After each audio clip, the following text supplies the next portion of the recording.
Hoje nós iremos continuar a história da besta. Se você não assistiu a primeira parte, recomendo fortemente que assista. O link do vídeo estará na descrição. Então, apresento a vocês Pai do Gui, parte 2, período pós-Primeira Guerra.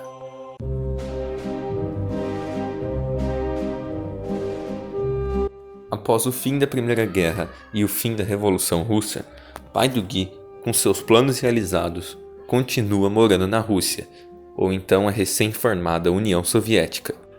Lá, Pai do Gui escreve seu primeiro livro, As Joias do Czar, onde ele explica como ele conseguiu dominar o mercado interno da Albânia e da Moldávia, e como ele conseguiu usar isso para instaurar o caos em toda a Europa.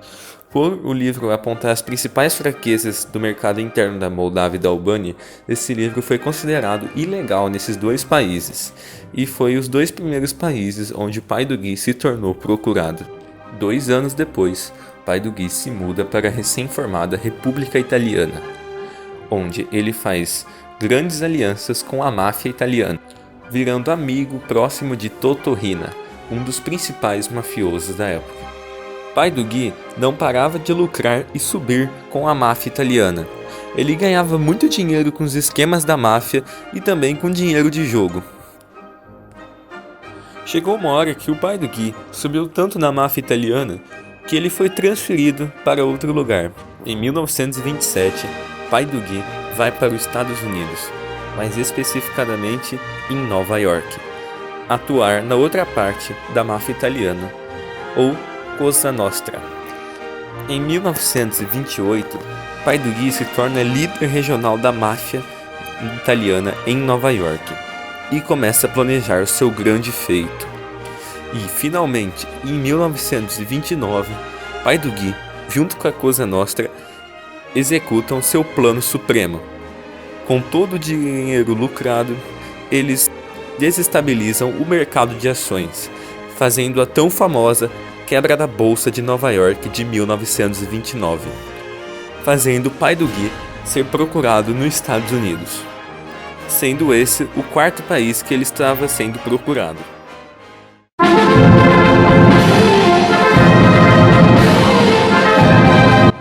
Em 1930, Pai do Gui forja sua própria morte e volta para o Brasil, sua terra natal.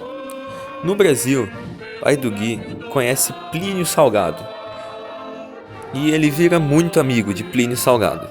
Então, em 1932, os dois fundam a AIB, a Ação Integralista Brasileira, e começam a espalhar a ideia do integralismo e do fascismo por todo o Brasil. Pai do Gui continua espalhando as ideias integralistas pelo Brasil. Pai do Gui também vira amigo de Getúlio Vargas por terem pensamentos parecidos.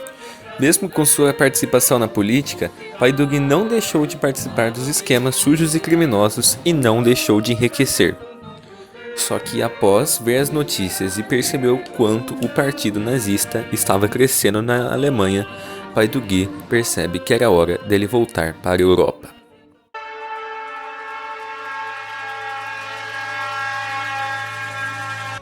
Com o crescimento do partido nazista na Alemanha, Pai do Gui vê nisso uma grande oportunidade. Em 1934, Pai do Gui volta para a Europa, mais especificamente para Berlim, na Alemanha.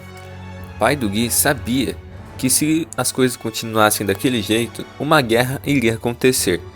Então ele iria fazer a mesma coisa que fez na Primeira Guerra, aproximar-se da Alemanha para depois traí-los e derrotá-los. Então, Pai do Gui vira um amigo próximo de Adolf Hitler. Em junho de 1939, ele articula a Noite das Facas Longas, golpe que daria o poder da Alemanha para Hitler. Pai do Gui continua apoiando Hitler, mas com a intenção de derrubá-lo depois.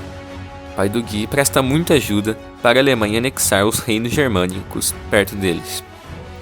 Então, em 1939, Pai do Gui articula o ataque à Polônia. Queria iniciar a Segunda Grande Guerra. Pai do Gui se encontra com seu velho amigo, Joseph Stalin, e explica toda a situação para ele.